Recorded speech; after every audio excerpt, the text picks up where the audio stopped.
atingente a los tiempos que corren.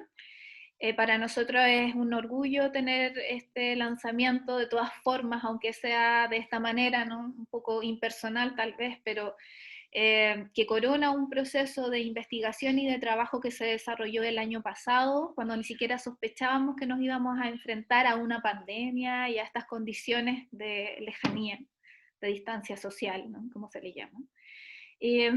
Menos mal, decimos nosotros, porque fue un momento propicio también para aprovechar la participación de estas jóvenes estudiantes, niñas y jóvenes que se sumaron a este proyecto de manera voluntaria y fueron parte de todo este proceso de formación o de deformación, ya no sabemos mucho, y proceso que también nos ayuda a nosotros a aprender y desaprender las formas que traíamos desde nuestros lugares de origen educativos, ¿no? Formativos, y cuestionarnos también nuestras propias definiciones. Así es que reiterar las gracias, por ahí vamos a seguir sumando a quienes se vayan integrando. Dar un aviso, voy a dar un aviso antes de comenzar. Quienes quieran acceder al libro en digital, que me imagino son todos los que están aquí, vamos a generar la posibilidad de que en el chat vayan poniendo su correo electrónico. Aquí en la columnita del chat de Zoom van poniendo su correo electrónico y Amparo, que está por ahí, va a ir anotando sus correos y hacia el final de la jornada van a poder recibir este libro en formato digital por ahora. Después ojalá puedan acceder al formato físico, así como lo tenemos los miembros del equipo. No ha sido fácil tampoco tenerlo en formato físico después de toda esta pandemia, pero por lo menos pueden leerlo así, de manera digital, y esperando que después puedan tenerlo también en sus casas. Así es que quienes se interesen van anotando ahí su correíto para que Amparo Ramírez los anote y les envíe el libro al final. Bien, vamos a comenzar. Primero voy a dar la palabra a Constanza Cordobés, ella directora del Liceo Experimental Artístico, que nos entrega esta comunión de espacios, ¿no? Nos permite además hacer esta entrega de libro a este establecimiento que tanto queremos y que tan importante es para la comunidad educativa de las artes. Muy cercana a la danza también, Constanza, lo sabemos, conocemos su trayectoria. No tengo mucho que dar presentaciones al respecto, así es que nada, Constanza, pedirte unas palabras institucionales, vamos a decir así, pero también me imagino de mucho cariño con este proyecto, que encarna también un proceso que tú llevas a cabo ahora, que es cuidar esta inserción en la educación de componentes artísticos tan relevantes para todos los estudiantes. Muchas gracias, Carla, muchas gracias, Natalia, también por invitarnos como institución a participar de este lanzamiento. Creo que es fundamental que fomentemos la investigación y el estudio con respecto a todas las artes escénicas, sobre todo a la danza y a todo nuestro ámbito, porque tiene que ver con sentar precedentes con respecto a lo que anhelamos y lo que deseamos que sea la educación hoy. En términos artísticos, porque justamente con esta pandemia hemos visto que se ha vuelto muy complejo el mantener viva la motivación, mantener viva como la conexión con la educación, si es que realmente no hay un compromiso profundo de los estudiantes, y eso viene principalmente de centrarse como en sus intereses, centrarse en lo que les apasiona, centrarse en lo que realmente los hace brillar como personas creativas, como personas, personitas que van a transformarse en personas, haciendo que sus talentos en el fondo florezcan. Nos ha tocado mucho trabajar, como estábamos hablando hace un poquito, como con esta motivación, tratar de cultivar esta motivación y su compromiso con las artes, y sentir que este desafío de mantener una pedagogía sensible es crucial, porque la sensibilidad apela a la motivación y al anhelo más profundo que tenemos como seres humanos.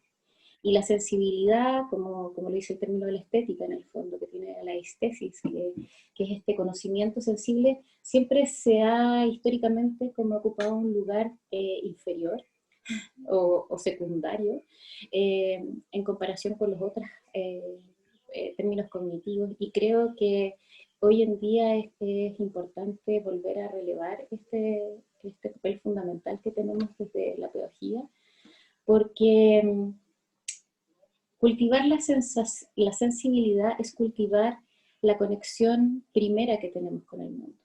Cultivar realmente la necesidad de despertar el tacto, pero despertar la audición, despertar nuestros sentidos, para que realmente sea mucho más inmediato nuestro conocimiento y profundo a la vez, porque eso está conectado con nuestras emociones, está conectado con nuestra capacidad cognitiva de aprender de manera experiencial. Y creo que investigar en la práctica, hacer que la praxis sea una investigación en sí misma, eso es lo que lo vuelve más relevante. Así que, bueno, espero pronto tener el libro en mis manos porque todavía no lo tengo, me encantaría ahí devorármelo.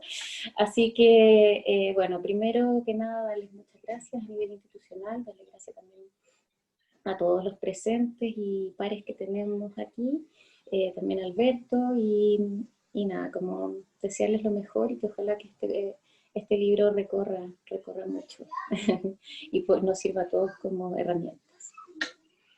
Muchas gracias, Constanza. No podemos aplaudir, hacemos así, un saludito, ¿no? Así movemos las manitos y te damos las gracias por esas bellas palabras. Gracias siempre porque el LEA nos acoge en este y en otros proyectos siempre como un lugar de exhibición, de difusión, de trabajo también para los artistas. Bien, les voy a contar yo, para seguir abriendo esto, ya abrimos este espacio, pero los voy a contextualizar sobre las motivaciones o la génesis de este proyecto.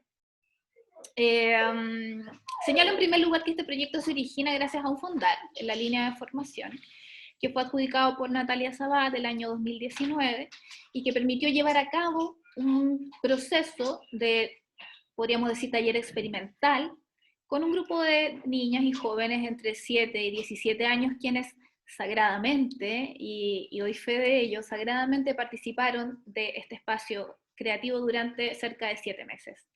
Todos los días sábado de cada semana. Una cosa, lo hablaba recién Constanza, no tan fácil, ¿no? Motivar a los jóvenes a participar no es una tarea sencilla en estos tiempos. En este proceso, tanto Natalia como el equipo de materia prima colectivo dispusieron de una metodología que surge de unas reflexiones que les voy a compartir a continuación. Desde hace varios años, Natalia Sabat, la conocemos, docente de amplia trayectoria, bailarina, creadora, quien es quien dirige Materia Prima Colectivo, desafía, voy a decirlo así, su quehacer ante lo que entiende una urgencia para el sistema educativo. Incorporar el movimiento danzado en el currículum escolar desde la primera infancia como un recurso para generar aprendizaje en diferentes ramas. Saliendo un poco del lugar tradicional que se le asigna al arte, o no específicamente a la danza, como una práctica, podríamos decir, salvo tal vez en el LEA, ¿no? Marginada de los saberes considerados válidos para la formación del sujeto, afirmación que tanto Natalia como su equipo consideran nefastos, en tanto entienden no solo que el movimiento danzado aporta al desarrollo cognitivo y sensible de los estudiantes, sino que esta práctica puede atravesar también los contenidos señalados como importantes, llámense matemáticas, ciencias, y lo que nos han dicho desde pequeños que es necesario saber, ¿no? Ayudando a la aprehensión de estos conocimientos considerados importantes desde una amplia diversidad de formas de aprendizaje que existen. No solamente sentados frente a un pizarrón de una manera vertical, ¿no? Como receptores de un saber, considerando a alumnos como espacios vacíos, sino que poniendo en este aprendizaje al cuerpo como un lienzo, en donde también podemos inscribir saberes desde otros lugares sensibles. Por otra parte, en esta reflexión nos encontramos con que la danza ha sido en el espacio formativo un lugar, podríamos decir, complejamente doctrinario, ¿no? En el que la instrucción, y quienes son coreógrafos y quienes son intérpretes también lo saben, la instrucción prima por sobre la decisión, y la diversidad de expresiones y cuerpos, lo que entendemos como un desafío para proponer una metodología de enseñanza que implique, de alguna manera, desaprender ese lugar, para proponer un espacio de aprendizaje en el que, lo decimos en el libro, prime la figura del maestro ignorante, ¿no? Así como señalara este filósofo Jacques Rancière, este pensador postula la tesis de la emancipación intelectual, o sea, se puede aprender sin un maestro explicador, en tanto se reconozca en uno mismo, ¿no? En sí mismo y en cualquier ser hablante ese poder. Desaparece entonces la jerarquía de la técnica, podríamos decir, que define quienes tienen el poder de enseñar y quienes no lo tienen. Y esta definición la acogemos y tratamos de ponerla en práctica, ¿no? En el papel puede sonar interesante, pero es muy complejo a la hora de ponerla en práctica. En tanto hay que hacer una renuncia instruccional que implica algo que no es algo que hayamos experimentado en nuestra propia formación. Además de estos elementos de reflexión, nos encontramos con que el quehacer artístico que se desarrolla en los establecimientos educacionales sigue la tradición mimética del arte. Me explico. Una manera de definir el arte es mímesis, ¿no? O sea, palabra griega que significa imitación. El arte sería una representación de la realidad. Hay una belleza natural. Termino, que tengo un problema de conexión. El arte sería una representación de la realidad y hay una belleza natural que deseamos capturar y entonces el arte la copia, la imita. La clave de la mímesis es la idea de representación. Volvemos a hacer presente el mundo natural para nuestra contemplación. Y sí me estaba quedando sin batería y se iba a caer esto en cualquier minuto. Pensemos en nuestros ramos de arte en la escuela. Un buen cuadro, por ejemplo, cuando nos dicen que pintamos un cuadro es una súper buena copia de la realidad, ¿no? Yo me acuerdo una vez que tuve que pintar un cuadro muy pequeña en el colegio y pinté los cerros y se me ocurrió pintar el cielo debajo de los cerros, una forma expresiva mía. La profesora no solamente me puso un 1, sino que casi llamó a mis papás, o sea, ¿qué le pasaba a esta persona que estaba pintando el cielo bajo los cerros? En ese ejercicio de mímesis, entonces, la expresión queda secundada por una forma representativa que lo que hace es tratar de imitar la naturaleza lo más fidedignamente posible, y eso no solamente en el mundo de la pintura, sino que también de la música, o también, no sé, de la literatura, cuando el conjunto de relatos que mejor reflejan las historias reales que podemos narrar es la que se califica como correcta. Sin embargo, en nuestra investigación entendemos que esta definición ofrece una serie de problemas, de inconvenientes. Primero, ¿qué es lo imitable, no? ¿Qué podemos imitar? ¿Lo real tal como es? ¿O lo real en su expresión ideal? Por ejemplo, ¿cómo pinto una figura humana? ¿Tal como es o como la imaginamos? En general, el arte mimético no suele imitar las cosas tales como son, sino como debieran ser. Y así, de alguna manera, contradice su propia definición. En segundo lugar, si el arte mimético imita la realidad, ¿partimos de algún consenso de qué es lo real? ¿O imitamos desde la mera percepción que nos brindan los sentidos? Y tercero, la gran mayoría de las obras artísticas contemporáneas más volcadas hacia la abstracción quedarían entonces fuera de este lugar, ¿no? Fuera de la definición de arte como mímesis. De hecho, la técnica mimética se la considera más hoy una destreza, podríamos decir, algo que califica para el 7 dentro de la escuela, y no como una expresión artística. Tal vez hoy la forma más difundida de pensar el arte es aquella que lo define como expresión. Entonces la definición de arte como expresión desplaza la cuestión de la definición de la obra al artista, ya que lo que vemos en la obra finalmente son motivaciones de parte del artista. Entonces es un proceso subjetivo. Y ahí encontramos un lugar, de una vuelta larga, para decir que en la reflexión de este proceso acudimos a este proceso subjetivo de expresión para, de alguna manera, validar nuestra metodología. Acogiendo entonces la subjetividad expresiva de nuestras estudiantes como un material con infinitas posibilidades cognitivas, decidimos trabajar con ellas en una estructura más bien propositiva, holística, integradora, que sumara sus emociones, sus saberes previos y corporalidades como un insumo para la improvisación, incluyendo también a los otros, en este caso sus compañeras de práctica, como sujetos que también son depositarios de saberes posibles de incorporar a la práctica. Además, tratamos de conectar lo experimentado en clases con las disciplinas escolares, aun cuando cuestionamos ampliamente, y en el libro lo podrán leer, la división cartesiana que la escuela realiza a la hora de impartir conocimientos, ¿no? O sea, esto de separar por disciplinas que están absolutamente desconectadas unos de otras nos parece arcaico. Y ya no solamente a nosotros, ¿no? Yo creo que el sistema educativo lo sabe, lo que pasa es que siempre va corriendo detrás de los procesos de vida.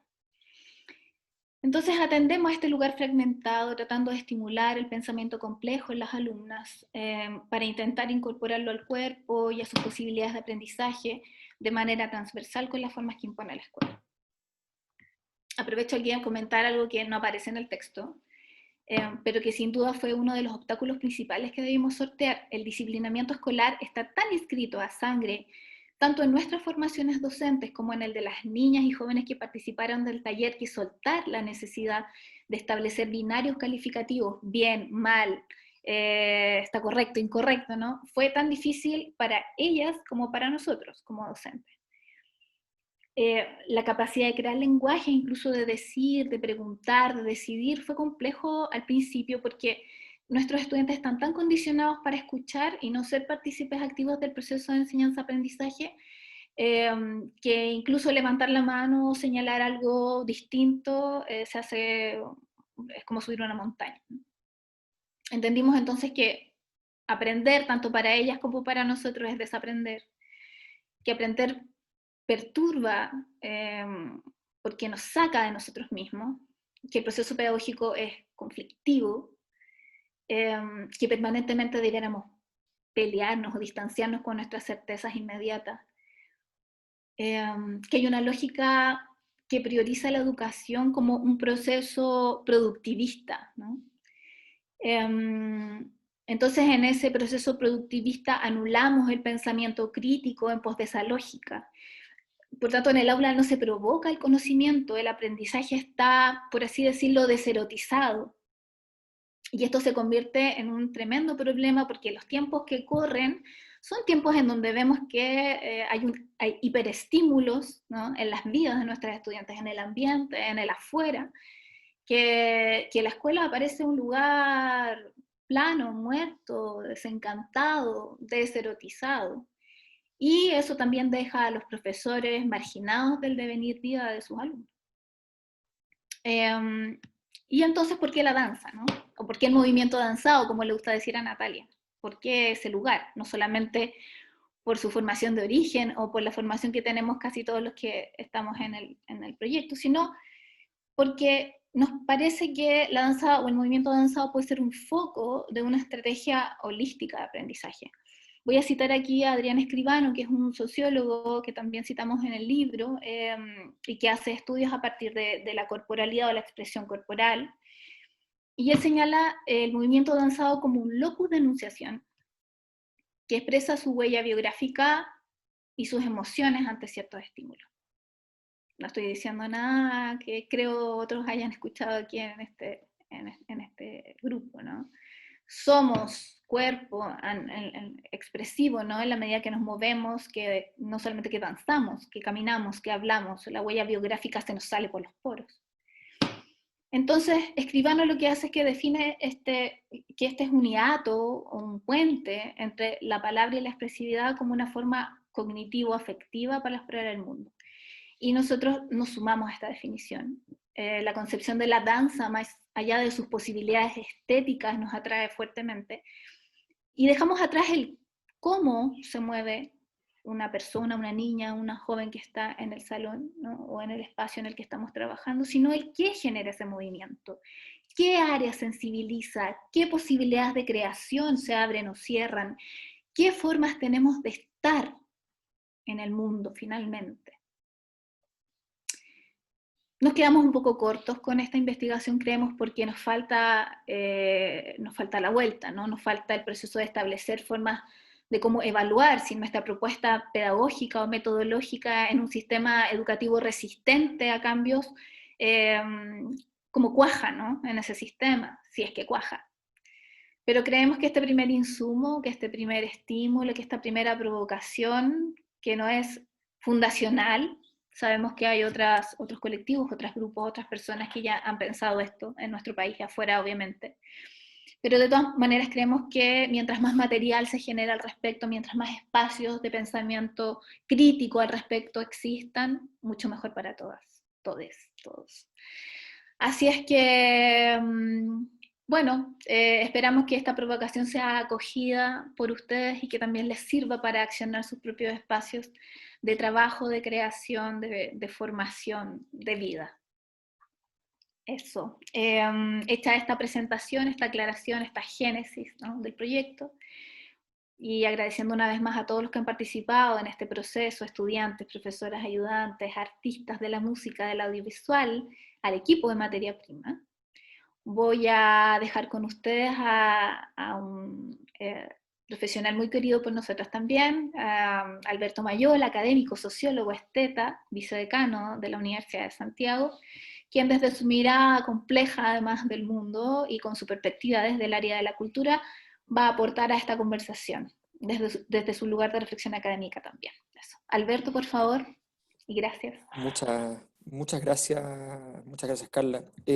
Bueno, los lanzamientos de libros siempre son una buena noticia, no solo un motivo de orgullo para quienes han desarrollado el trabajo que se plasma en un producto tan relevante, sino que además para quienes tenemos ocasión de poder disfrutar de la lectura de una obra. Y en tanto tal, creo que es bien importante reconocer el trabajo de Carla misma, de Gustavo Salfate y de Natalia Sabat en esta obra, y en el marco entonces de este trabajo desarrollado por Materia Prima Colectivo, que en el fondo le da literalmente cuerpo a lo que es este proyecto, que tiene una gracia que quiero destacar porque es bien importante. La mayor parte de las propuestas de este tipo suelen tener uno de dos elementos.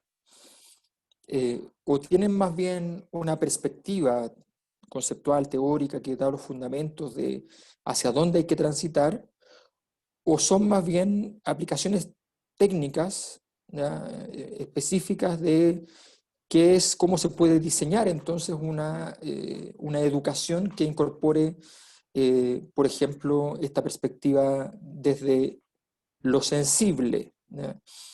Ya vamos a hablar de eso, pero lo interesante de este libro es que tiene ambas cosas. Te entrega un trabajo conceptual teórico con el cual uno ve los marcos de referencia, con el cual uno puede discutir, disentir, ¿ya?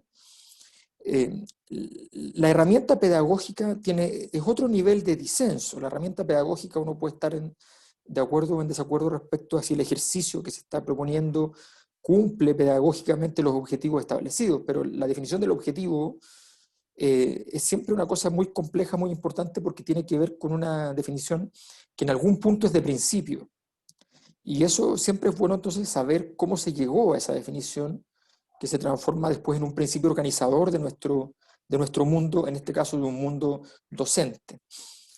Yo agradezco además que en el marco de una discusión docente en Chile, no por culpa de quienes han hecho la discusión, sino que por culpa de las falencias mismas del sistema docente, ¿ya?, tengamos que estar permanentemente discutiendo. En realidad, hoy día se habla mucho en muchos mundos de pensar, lo importante es pensar fuera de la caja. El problema de lo que pasa en educación es justo al revés. Hace rato que no tenemos derecho a pensar dentro de la caja, porque estamos siempre pensando lo que pasa afuera, cómo se financia, cómo hacemos cómo le damos las condiciones de trabajo a los profesores, a las profesoras. Estamos siempre pensando en esas cosas y no estamos pensando en cómo entonces se desenvuelve un proyecto educativo o un conjunto de proyectos educativos múltiples, diversos, que van entregando entonces, que van conduciéndose al objetivo final. La respuesta que se nos da siempre es que Chile ha mejorado mucho su cobertura, lo que es cierto, como todos los países del mundo. Ustedes comprenderán que los países del mundo, el 2020, claro que tienen más cobertura que en 1960. ¿No? Imagínense si no. ¿No? Entonces, estamos hablando de cosas de repente que son un poco obvias, pero pero lo que no es obvio, ¿ya? Es que nunca me olvido, porque es fácil recordarlo, de que gran parte de nuestros principales artistas en la historia de Chile eh, eran personas que habían nacido en pueblos pequeños, en condiciones de pobreza, ¿ya? Y algo hacía ese sistema fallido, equivocado, ¿ya? Despreciado, que resulta que podían surgir. Supongamos que eran super genios. La estadística no falla tanto, ¿ya? Para estas cosas. Los supergenios existen, pero la estadística da muestras mucho más claras. Yo hice un ejercicio súper simple, es bien pedestre, no alcanza a hacer una investigación, pero sistematizar datos ya es un aporte. Y alguna vez hice el ejercicio de agarrar, a partir de la página de Memoria Chilena, los 100 escritores entre comillas, uno puede decir son los escritores más importantes del siglo XX en Chile, y a partir de eso revisé cada uno de qué colegio venían, de qué comuna habían nacido, y qué condición económica tenían en origen. Y para mi sorpresa, ¿ya? Más del 80%, e indudablemente gran parte de los más importantes, eran pobres, no clases medias, pobres. Y muy poquitos, como el equivalente a un 5%, eran miembros de la élite. O sea, más chico de lo que es el tamaño real de la élite. Ese ejercicio probablemente hoy día sería distinto, pero además con peores resultados, ¿ya? Porque esta élite no produjo a Borges, por decirlo así, ¿ya? Entonces, de alguna manera, tenemos ahí un gran tema con la discusión educativa propiamente tal, y yo creo que esto, no obstante parecer periférico, estar en los bordes, examinar un tema que parece estar bastante lejos de los elementos que se están discutiendo en términos pedagógicos, está hablando del proceso que está ocurriendo dentro del proceso educativo propiamente tal, dentro de la sala, y por tanto tiene entonces ya una capacidad de penetrar en el corazón de la problemática que no suele ser la habitual, como señalo.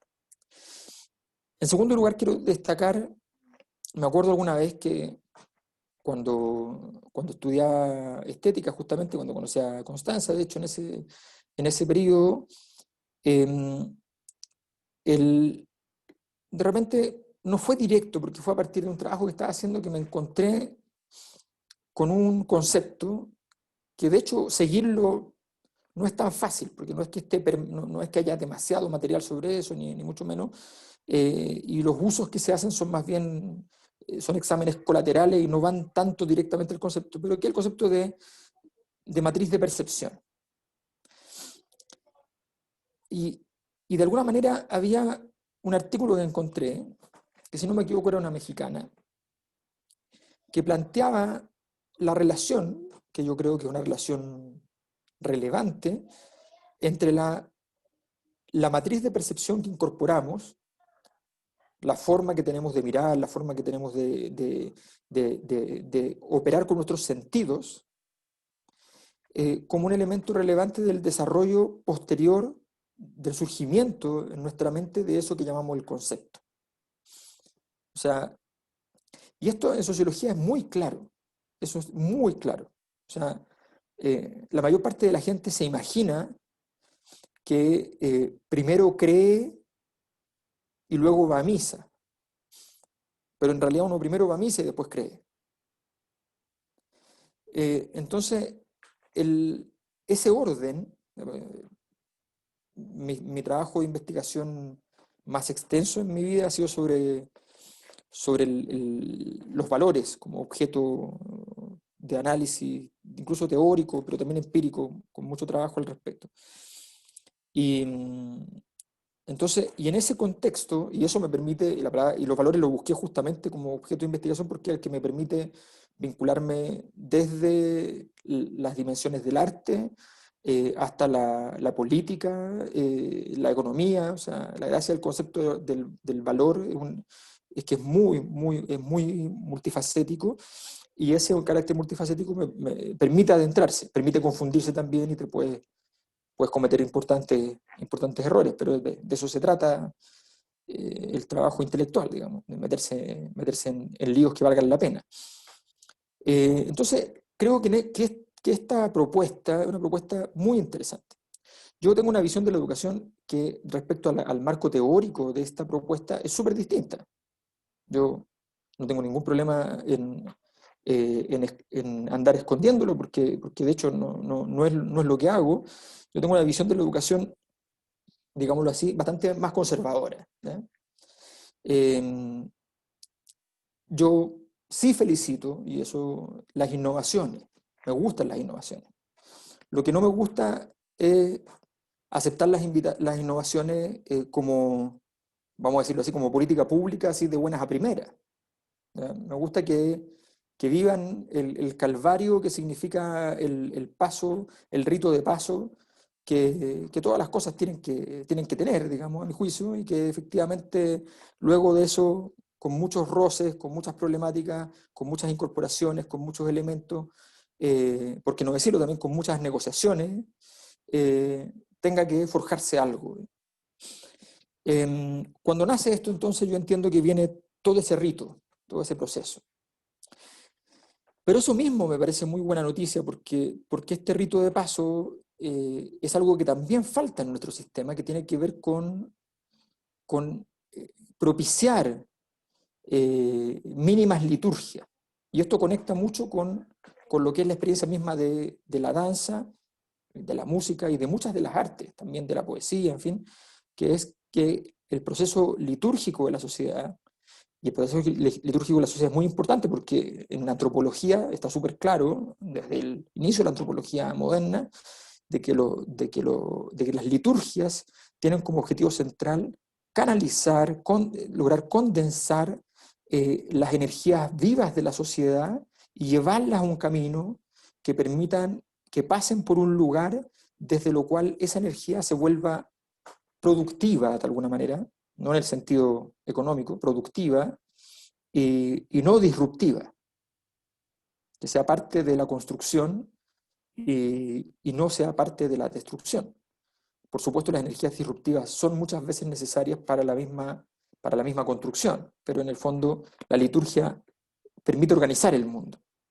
Y la danza, como una de las artes litúrgicas por excelencia, no cabe ninguna duda, ¿ya? Tiene esa gracia que tiene mucho que ver con falencias que hoy día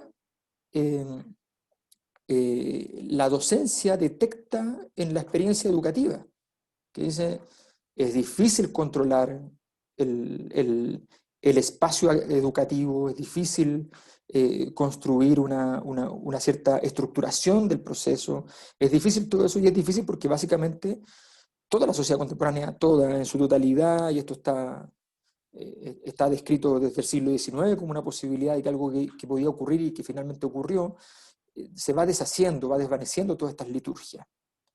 En ese sentido, recuerdo una vez que fuimos a visitar el LEA junto con personas de una importante productora y organizadora de eventos artísticos nacional, muy importante, que trabajan, a mi juicio, bastante bien. Y me decían que el trabajo que ellos hacían era un trabajo donde durante mucho tiempo habían estado hablando de la importancia de las artes para los procesos educativos. Y que efectivamente en muchos colegios eso se podía contar teóricamente y les llamaba mucho la atención la posibilidad de experimentar y conocer la experiencia del LEA justamente como un proceso donde esto estaba viviendo, se estaba ocurriendo. Porque claro, desgraciadamente nosotros ante la falta de propuestas alternativas de validación o institucional de las propuestas alternativas, cuando uno dice falta de propuestas alternativas no tiene que ver con que no haya gente alternativa que tenga propuestas, tiene que ver la mayor parte de las veces con que las propuestas existen, pero a nadie que vaya a poner los recursos políticos, económicos, de todo orden, comunicacionales para que eso funcione, digamos, no se hace. Y evidentemente eso se pone la carga en la persona que organiza, que crea esta instancia. Y entonces esta persona tiene que ser una persona que tenga que tener la expertise, ¿ya?, para poder financiar su proyecto. O sea, tiene que ser un buen o una buena emprendedor, ¿ya? Tiene que tener la estructura y el orden para que no se le desmadre, o sea, tiene que además manejar todo eso. Tiene que además ir a todas las reuniones, o sea, tiene que gastar mucho tiempo en todas esas cosas. Y tiene que además, como corolario, digamos, tiene que tener la idea fundamental y tiene que haberla trabajado suficiente cantidad de tiempo, ¿ya?, para que eso exista y sea robusto. Ustedes comprenderán que eso explica rápidamente por qué la innovación en todas sus formas cuesta mucho de ser realizada en Chile. Porque obviamente si alguien tiene que saber hacer todas esas cosas o aprenderlas en el camino y estar durante todo ese tiempo básicamente viviendo para esto, sin tener cómo vivir, bueno, ya obvio, digamos, que cuesta. Entonces, es un tema sociológicamente súper obvio, súper evidente. Bueno, pero lo importante entonces es que este libro, a mi juicio, nos entrega una oportunidad muy grande de plantearnos en una conversación, que es una conversación fundamental sobre eso que llamamos la sensibilidad, ¿ya? La sensibilidad tiene que ver, bueno, tiene que ver con una de las competencias fundamentales del ser humano, y que cuesta mucho, muchísimo desarrollar, y que probablemente y que tiene tantas aristas, tantas formas de aparición, que lo más probable es que la mayor parte de cualquiera de nosotros no tiene todos los elementos de sensibilidad desarrollados, aunque tenga algunos extraordinariamente desarrollados.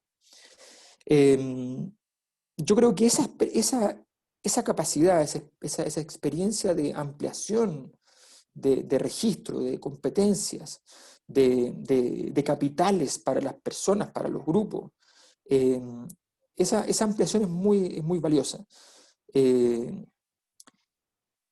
Una cosa que a mí me llama mucho la atención, por ejemplo, cuando uno conoce la experiencia, por ejemplo, de la niñez vulnerable, es que una de las cosas que se entera o se empieza a dar cuenta, por ejemplo, con los niños y las niñas vulnerables, es que o no saben o les cuesta mucho cantar.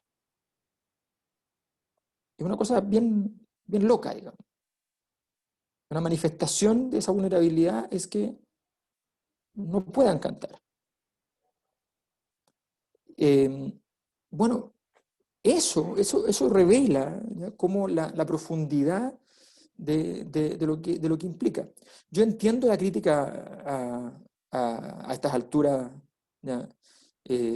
Yo soy como, cuando empiezan a denostar a los clásicos, a mí me duele, disculpen, pero ya, me crié en mi casa con puros libros antiguos donde estaban todas estas colecciones viejas de mi abuelo, qué sé yo, donde estaban todos estos autores, entonces como que son como mi abuelo para mí, pero entonces me hablan en contra de Descartes y me duele, qué sé yo. No soy fanático de Descartes, lo encuentro extraordinario de todas maneras, muy importante en muchos ámbitos, incluso varios bastante desconocidos. Efectivamente, la división cartesiana, ¿ya?,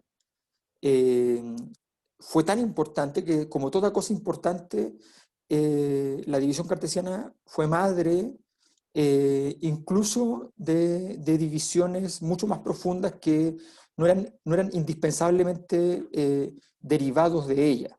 Y efectivamente creo que hubo en algún momento una distinción entre mente y cuerpo que explotó en la modernidad, que tiene que ver con muchas cosas, y que cada una de esas cosas en sí misma no es culpable, son procesos sociales, ¿no? O sea, el expresionismo abstracto en pintura apoyó mucho esto, pero no son culpables de eso, ¿ya? Y lo financió la CIA, sí, al principio, pero ellos no sabían, ¿no? Entonces no tenían idea. Entonces todas las cosas son más complicadas en ese sentido. Entonces, pero sí, entiendo que efectivamente ahí hay una problemática de la cual no digo que hay que salir, y ese es el punto. Y con esto ya termino.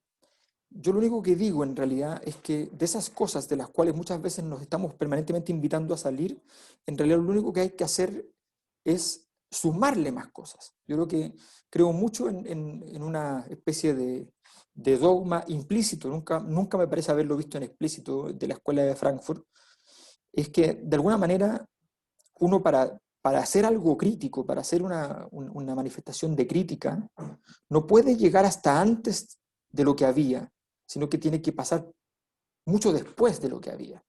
Tiene que lograr dar la vuelta entera. ¿Ya? Un gran ejemplo en el arte, en las artes cuando eran plásticas, digamos, va a ser Picasso. O sea, efectivamente dar la vuelta entera, hacer la revolución desde haber manejado toda la técnica tal como era hasta modificarla y llevarla a nuevas perspectivas. Bueno, ese me parece que es el gran desafío, y por eso agradezco el arribo de este libro, y espero que efectivamente comience entonces esta lucha en el mejor sentido del alma humana, digamos, de empezar a ver en espacios y en lugares la aplicación que va a ser lo que le va a hacer crecer. O sea, yo creo que lo que le va a hacer crecer, porque en algún momento estas ideas que parten por el lado del arte pueden llegar muy lejos, pueden llegar a cualquier otro lugar. Y yo me acuerdo haber visto una innovación educativa súper interesante en el País Vasco, que para ellos es articuladora de su sistema educativo, pero estaba pensada para formar ingenieros. Pero la verdad es que tú le dabas 2 o 3 vueltas y servía para enseñar filosofía sin ningún problema. Entonces yo creo que esa es la gracia de lo que viene ahora, y por eso yo creo que este es el 1.0 de todo un proceso que espero que puedan tener la osadía, la valentía, pero también el apoyo y las condiciones para poder realizar. Mis felicitaciones y muchas gracias por la invitación. Gracias, Alberto. Vamos a hacer el aplauso de las manitos de nuevo. Estamos todos silenciados, pero vamos a hacer el aplauso de las manitos. Gracias, hemos tenido algunas conversaciones al respecto con tu postura conservadora, pero vamos a decir que estamos impugnando, usando un término que tú también ocupas harto, vamos a impugnar, ¿no? Después de conocer, después de saber y vivenciar el sistema, queremos impugnarlo también. Gracias. Bien, ahora vamos a pasar a ver un videíto pequeño sobre este bonito proceso que pudimos vivenciar con el equipo de Materia Prima y con todas las estudiantes que nos acompañaron y que dieron carne a esta idea de Natalia Sabat.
Ahora sí, yo le pediría al administrador que si nos puede desmutear y le brindamos un aplauso de verdad, ¿sí? Si se pueden desmutear quienes quieran por ahí.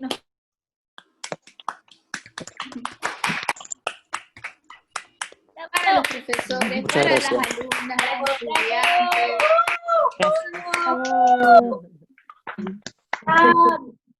de todos quienes estuvieron también siendo de este proceso. Señalar también que si bien este proyecto no tenía un fin escénico, las propias estudiantes, alumnas, participantes quisieron expresar su... Ahí sí, estaba silenciada, en la escena. Las propias estudiantes quisieron terminar esto con una muestra a sus padres, a sus familiares, a sus seres queridos, a su gente, ¿no? Expresando lo que habían ido descubriendo en el proceso del taller. Bien, ha llegado el momento. ¡Tanán! Con la jefa. Natalia Sabat, ¿estás por ahí? Se me pierde. Sí. Se me desconectó, ¿está? No, claro. Ah, ya. No me Ahí está. Queremos escuchar sus palabras para ya hacer el lanzamiento definitivo de este libro. Bueno, primero agradecer, ya iniciando este diálogo virtual con cada uno de ustedes, a Sergio Toro y Gladys Jiménez, que fueron como las últimas personas desde donde yo pude construir y seguir construyendo este discurso. Me conseguí sus correos hoy día en la mañana, los invité y están aquí, así que para mí es un honor saber que esta motivación, esta intencionalidad de la que habla Mario Aguilar, nos presenta como se nos presenta como una alternativa viable para poder seguir haciendo todos los esfuerzos que siempre hemos hecho y asimismo convocar e invitar a todos los intérpretes y creadores en danza a continuar en este camino. Como decía Carla, no es un trabajo nuevo, lógicamente reconocemos todo el trabajo que se ha hecho previamente, pero de un tiempo a esta parte para mí ya comienza a ser una necesidad urgente, no por mí, lógicamente, sino por nuestros niños, escolares, jóvenes y profesionales de la danza. Primero, decirles que descargar el libro para nosotros los intérpretes en danza y todos los que nos acompañan hoy, que los veo, son tan mateos, están ahí escribiendo y viendo como están ahí en el registro total. Probablemente para ustedes este librito, que es tangible, lo vamos a mostrar, Carla, para que sí sepan y vean que es tangible, no sea quizás nada nuevo, pero la idea es que lo hagan suyo, está compartido para eso, sobre todo si es que los docentes de educación escolar requirieran entender nuestro lenguaje, porque básicamente está dirigido para los docentes de las distintas asignaturas que componen el currículum escolar. Pensando en cómo preparar esta presentación, creí que se podría haber hecho un relato biográfico, porque entiendo que efectivamente al observar cada detalle hubo muchas cosas importantes que hoy me traen acá junto a este tremendo equipo de profesionales. Pero ese relato lo pueden ver en una entrevista que me hizo la Jen Alegría en su academia Danza Jam, por ahí puede estar el link. Entonces luego quise homenajear a Sir Ken Robinson, a quien conocemos por una famosa charla TED que diera en el año 2006, y ahí él nos invitara a modificar nuestra forma de hacer educación. Al saber que había fallecido hace 2 días dije, la intención será entonces que nos convirtamos cada uno de nosotros en unos pequeños Sir Ken Robinson en cada uno de nuestros espacios de acción. En esta charla él habla de una impredictabilidad de la que vivimos tan intensamente hoy, y que nos parece tanto más cierta el hecho de no saber cómo y qué será el mundo en 5 años más. Por tanto, y tal como él manifestara, no sabemos hacia qué mundo debemos educar. Si bien nuestros padres tenían cierta claridad de lo que se proyectaba para cada uno de nosotros, ninguno de ellos imaginó que nos tocaría a nosotros criar en un mundo altamente tecnológico, con todos los riesgos que eso implica, para lo cual es importantísimo educar en el criterio hoy.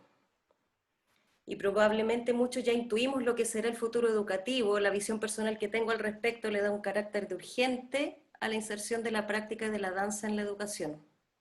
Y lo que era una bandera flamante hace 7 años para mi carrera profesional y creativa, con la obra Alicia Sueña, Danza en la Educación, Hoy es un grito desesperado porque, ojo, ojo, todos los que estamos aquí, somos nosotros los responsables de lo que sucede si no nos enfocamos hacia allá.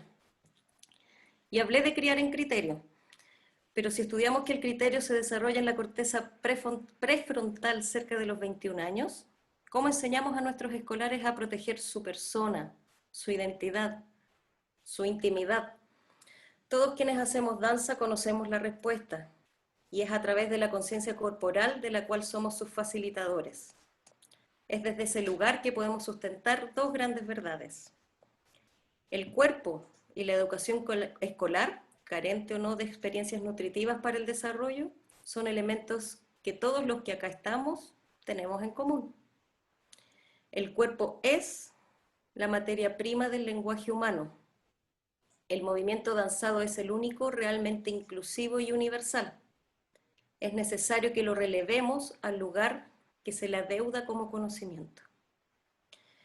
La visión de inteligencia está absolutamente sesgada a lo que interesa a las instituciones universitarias y las universidades están absolutamente cegadas. La riqueza de la capacidad humana, los recursos humanos deben ser comprendidos como recursos naturales que hay que ir en su búsqueda. Así, la inteligencia humana es variada, reconocemos entre 8 y 10 maneras diferentes de enseñar contenidos para que sean integrados, es dinámica e interactiva. Este mismo Sir Ken Robinson plantea que la creatividad se logra en esa interacción disciplinar.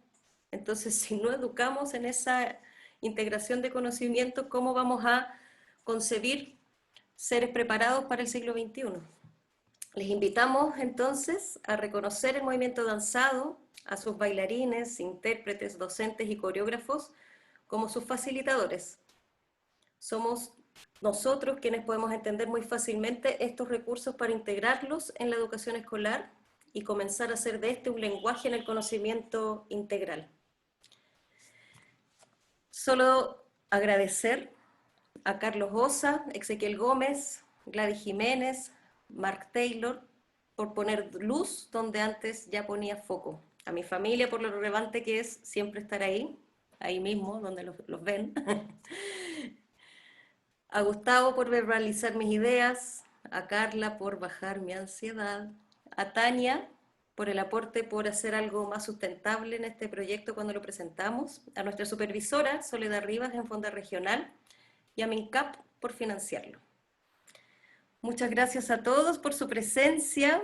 Entiendo que solo nos queda hacer algo más radical. en este caso simbólico. Lanzarlo. Lanzamiento del libro.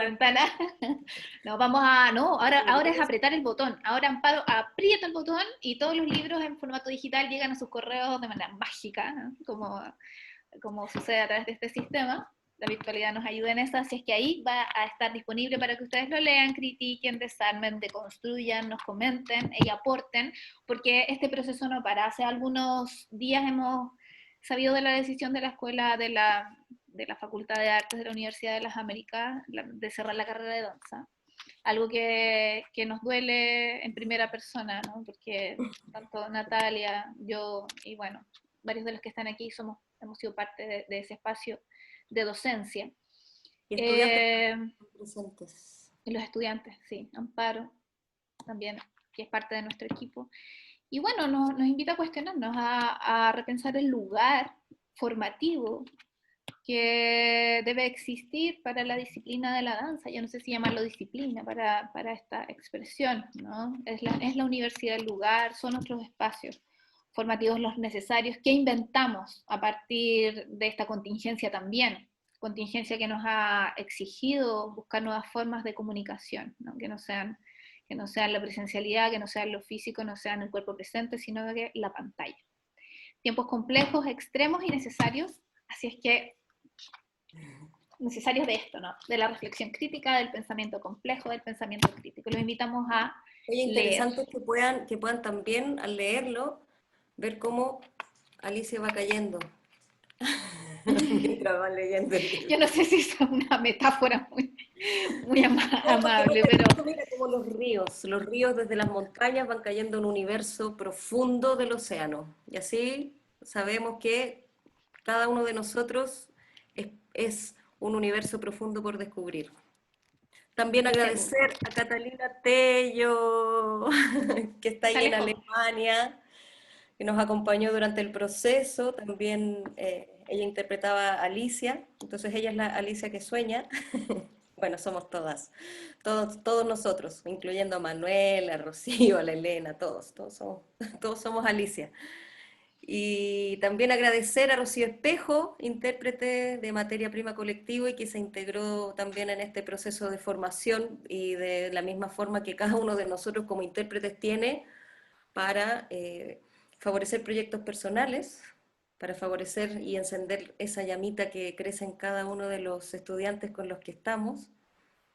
Muchos estudiantes también aquí presentes, algunos estudiantes que ya profesionales son, otros que han sido compañeros de labores, y también principalmente a Gabriela Lascano, hermana, compañera, colega, amiga, ¿qué más decir? Parte del equipo. Ella traduce todo lo que yo imagino a un lenguaje audiovisual, lo que quizás no es tan fácil, pero sí lo logra. Y también Amparo Ramírez, fundamentalmente porque ella se integró al equipo por una motivación e intencionalidad personal propia. Sin pertenecer al grupo, nos preguntó si queríamos contar con alguien que pudiera aportar, ayudar, colaborar en lo que sea. Y es por eso que también agradezco infinitamente ese gesto, porque gracias a ese gesto seguimos creciendo también.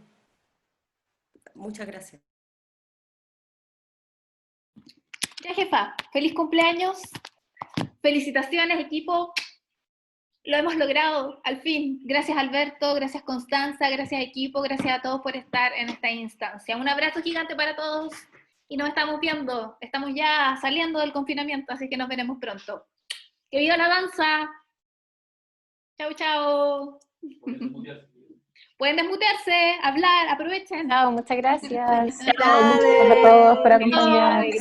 Gracias. Un abrazo a Muchas todos. gracias. Felicitaciones. Todo el libro. Les Papás también amo. mandan cariños.